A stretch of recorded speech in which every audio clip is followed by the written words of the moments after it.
सर्वांना नमस्कार. आपण पाहतोय इश्क आणि वाईल्ड लव्ह भाग 4. कबीर राणा मेन्शनमधून बाहेर पडून आपल्या ऑफिसच्या दिशेने निघून गेला. पण मायरा मात्र बेडरूमच्या त्या मोठ्या खिडकीपाशी तशीच खिळलेली होती. बाहेर मुंबईचे ऊन प्रखर होत चालले होते, पण तिच्या मनामध्ये विचारांचे काळे कुट्ट ढग जमा झाले होते. तिने स्वतःकडे पाहिले. गळ्यामध्ये मंगळसूत्र नव्हते, भांगात कुंकू नव्हते, पण कागदावरती आता कबीर राणाची अधिकृत पत्नी झाली होती. 2 कट्टर शत्रू कुटुंबातील हे लग्न म्हणजे शहरातल्या बिझनेस जगतात मोठा भूकंप आणणारे ठरणार होते. पण मायराने ठरवले होते की ती रडत बसणार नाही. कबीरने तिला ज्या चक्रव्यूहात अडकले होते त्या चक्रव्यूहाचा वापर करून ती आता राणा साम्राज्याला सुरुंग लावणार होती. तिने झटकन आपला फोन उचलला आणि स्वतःच्या डिझायनरला फोन करून कपडे मागून घेतले.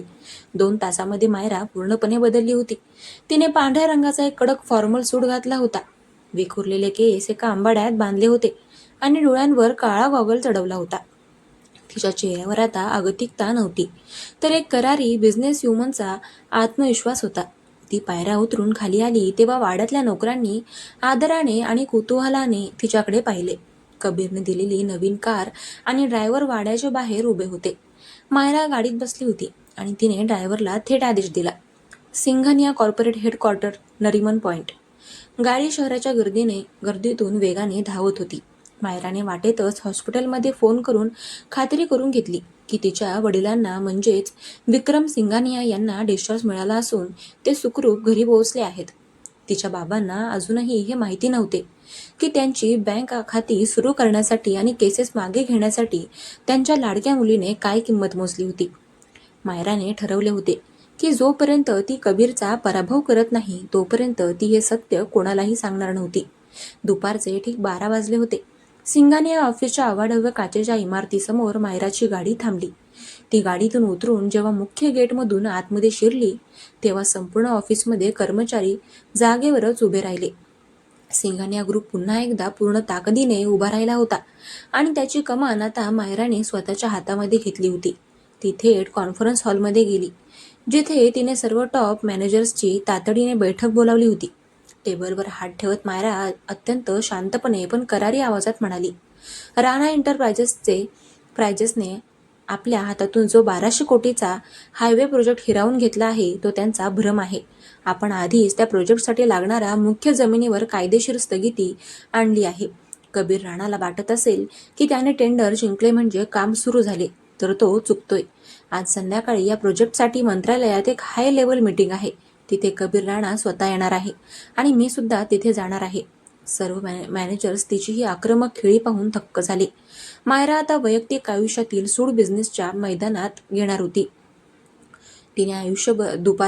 तिने दुपारभर रात्रंदिवस मेहनत करून त्या प्रोजेक्टच्या जमिनीचे सर्व जुने रेकॉर्ड्स आणि कायदेशीर त्रुटी शोधून काढल्या, ज्या कबीरला अडचणीत आणू शकत होत्या. संध्याकाळचे 5 वाजले होते. मंत्रालयातील मुख्य कॉन्फरन्स रूममध्ये सरकारी अधिकारी आणि राणा एंटरप्राइजेसचे वकिलांची टीम बसली होती. कबीर राणा टेबलच्या मुख्य खुर्चीवर बसला होता. त्याने निळ्या रंगाचा 3 पीस सूट घातला होता आणि तो नेहमीप्रमाणेच अत्यंत शांत आणि रुबाबदार दिसत होता. त्याच्या चेहऱ्यावर एक वेगळाच गर्व होता, कारण त्याला वाटत होते की मायरा आता राणा मॅन्शनमध्ये कैद आहे आणि तिने पराभव स्वीकारला आहे. तितक्यात कॉन्फरन्स रूमचा मोठा दरवाजा एका झटक्यात उघडला. कबीरने वळून पाहिले आणि त्याच्या तीक्ष्ण डोळ्यांमध्ये आश्चर्याची एक हलकी चमक उमटली. समोर मायरा सिंघानिया उभी होती. तिचा तो कडक फॉर्मल लुक आणि डोळ्यातील तीच न झुकणारी आग पाहून कबीरच्या ओठांवर पुन्हा एकदा तेच मादक हसू आले. त्याला समजले होते की त्याची शिकार इतक्या सहज शरणागती पत्करणार नव्हती. मायरा संत पावलांनी चालत थेट कबीरच्या समोरील खुर्चीवर जाऊन बसली.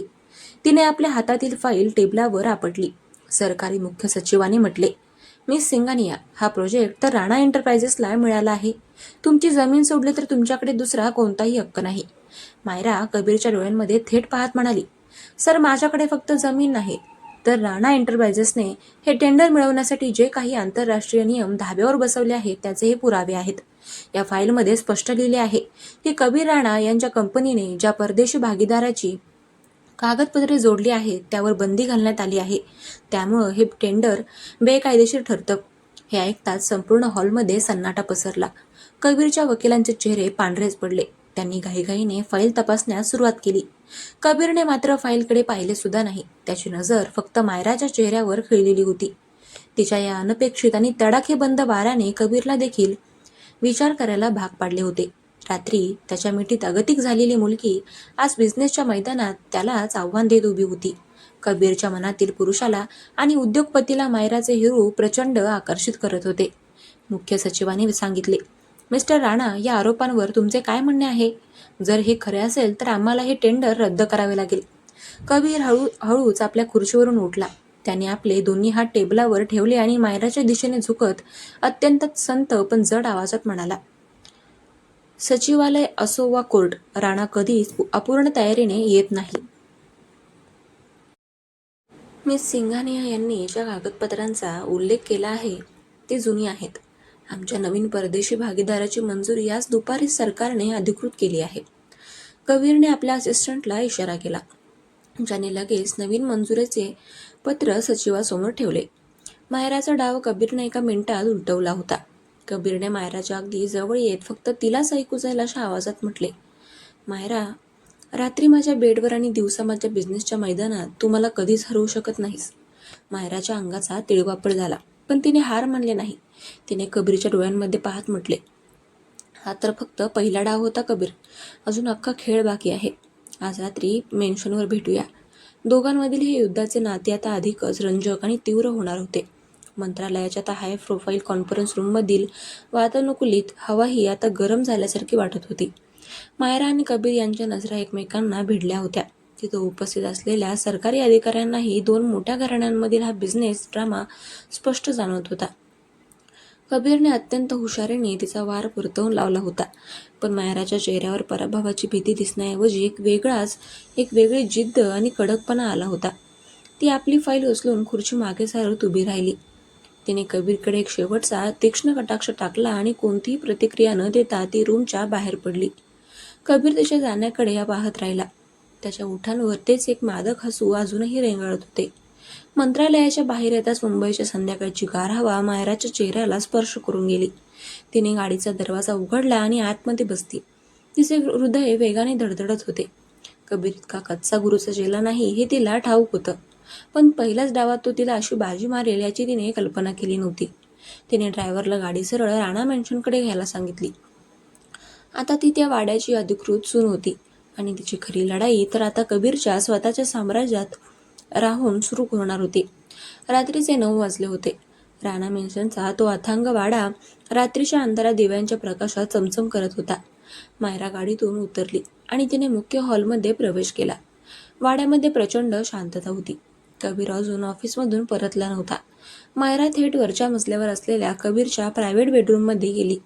तिने आपले फॉर्मल कपडे बदलले आणि एक साधा पण तितकाच ग्रेसफुल पांढऱ्या रंगाचा सलवार कुर्ता घातला. तिने तिचे केस मोकळे सोडले, जे तिच्या पाठीवर रेंगाळत होते. ती खिडकीपाशी उभी राहून बाहेरच्या शांततेकडे पाहत विचार करत होती.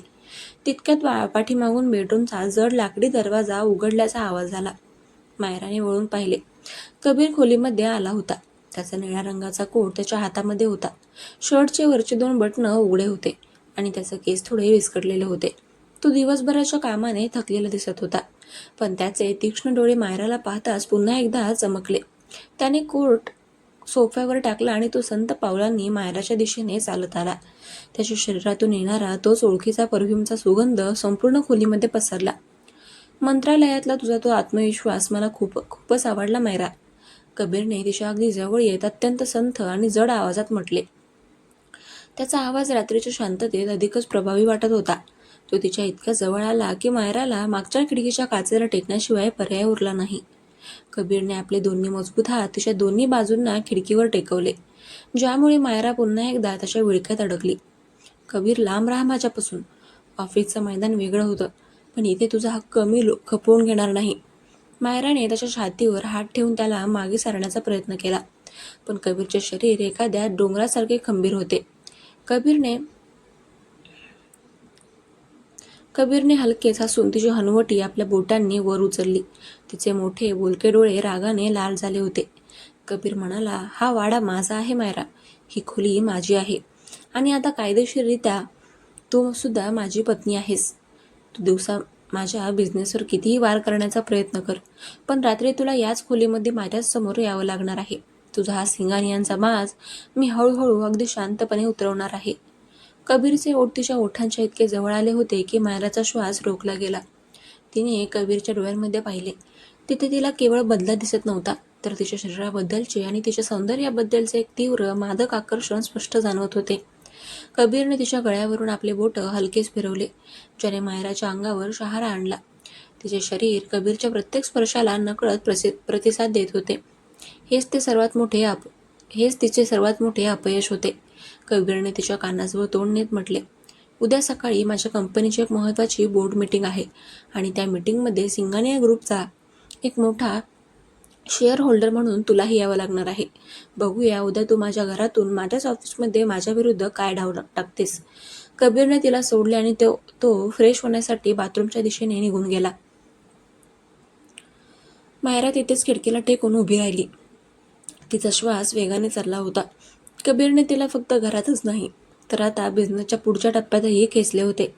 पण मायराने मनात एक मोठा निश्चय केला होता. कबीरला वाटत होतं की तो तिला आपल्या तालावर नाचवतोय, पण मायराने आता राणा एंटरप्राइजेसच्या आतल्या गुप्त माहितीवर हात टाकण्याचे ठरवले होते. तर मंडळी, कसा वाटला आजचा भाग? आवडला असेल तर नक्की एक लाईक करा आणि आपल्या कमेंट बॉक्समध्ये कमेंट करून नक्की सांगा की आजचा भाग कसा वाटला. आणि आपल्या चॅनलला सबस्क्राईब करायला विसरू नका. भेटूया उद्याच्या भागात. चलो बाय.